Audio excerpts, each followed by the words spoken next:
Twist and Shout. Bjorn Snyder. Aug 22, 2026. Text to Pictory.ai. No edits. It is what it is. I'm a Wall Street trader at a 200 billion asset manager. Every week I break down what just happened in markets, what drove it, and why everyone reacted the way they did.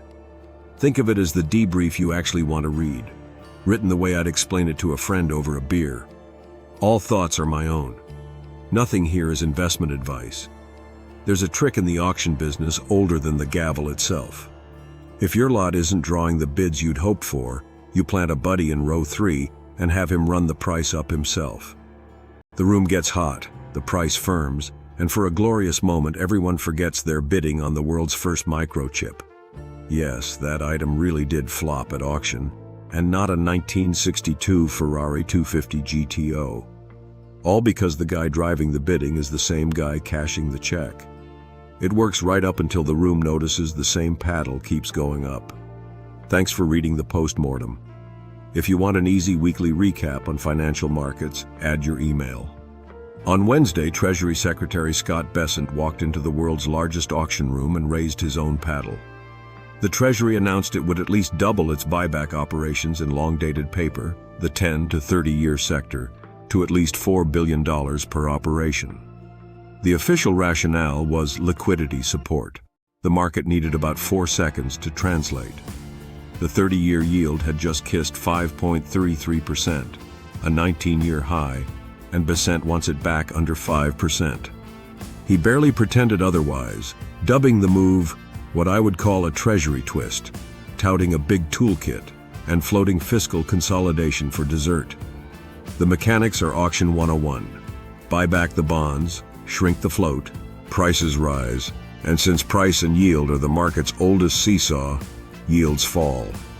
For a few hours it worked beautifully. Then the room spotted the paddle. By Thursday, the 30-year was back at 5.25%, just 6 basis points from its 2-decade high. And JP Morgan strategists were saying the quiet part loud.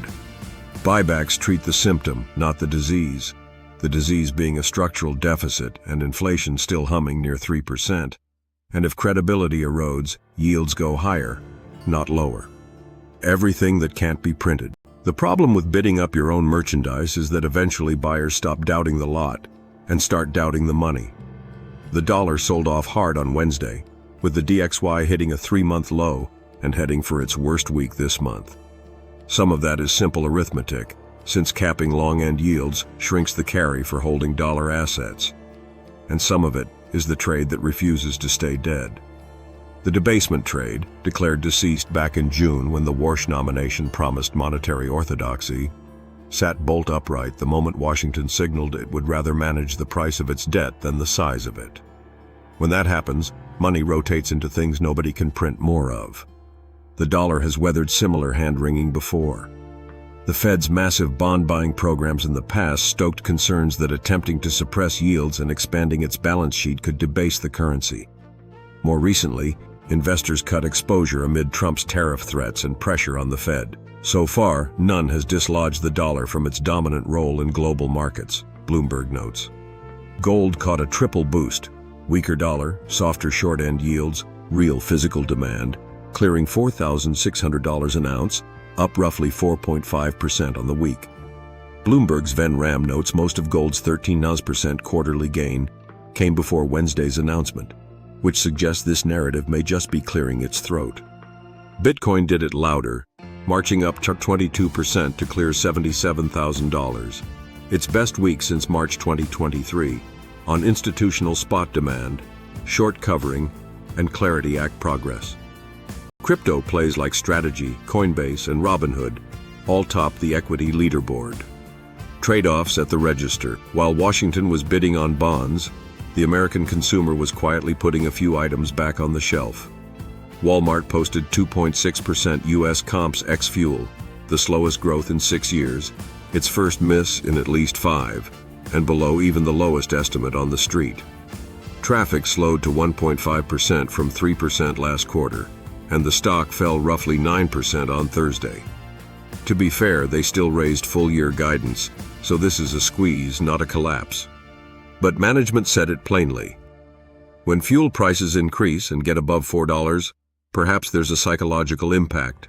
Consumers are making trade-offs. Goldman's Rich Privorotsky called the economy barbelled, with $1 trillion plus of AI capex on one end and a consumer making trade-offs on the other.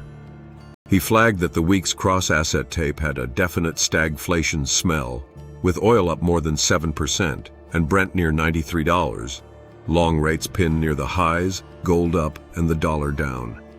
Goldman's U.S. stagflation basket gained 6.7% on the week. The tape, the S&P 500 locked in its first weekly loss this month, while the NASDAQ 100 stabilized Friday after a 5-day losing streak. The 30-year Treasury finished near 5.27%, not far from where it stood before the Treasury's announcement.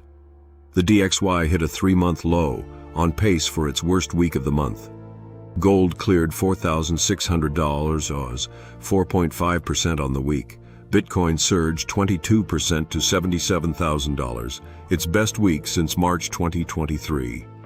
Brent settled near $93, up more than 7% on the week on Iran sanctions risk. Walmart fell 99% Thursday on the comp miss. All eyes now turn to Nvidia, reporting Wednesday. The wrap. Next week, the circus moves to Jackson Hole, where Fed Chair Warsh gets to solve a riddle with no good answer. If he comes off as dovish in his press conference, he'll help short-term rates while spooking the long end and inflation expectations. Come off as too hawkish, and you tighten into a consumer that just told you it's making trade-offs at $4 gas. Nvidia's earnings on Wednesday settle the micro. As for the macro, the buyback operations don't even start until September 9th, and the auctioneer has committed to raising his own paddle through November 4th. The question the whole room is now asking, do we keep playing along, or keep quietly bidding on the stuff that can't be printed? If this was worth your time, help it find someone else. Hit. It takes 1 second and tells the Substack algorithm this note is worth reading. Restack. It helps keep those in your network well informed. Drop a comment. I love to hear different thoughts and perspectives. Thanks for reading the post-mortem. If this resonated with you, feel free to share it. Share.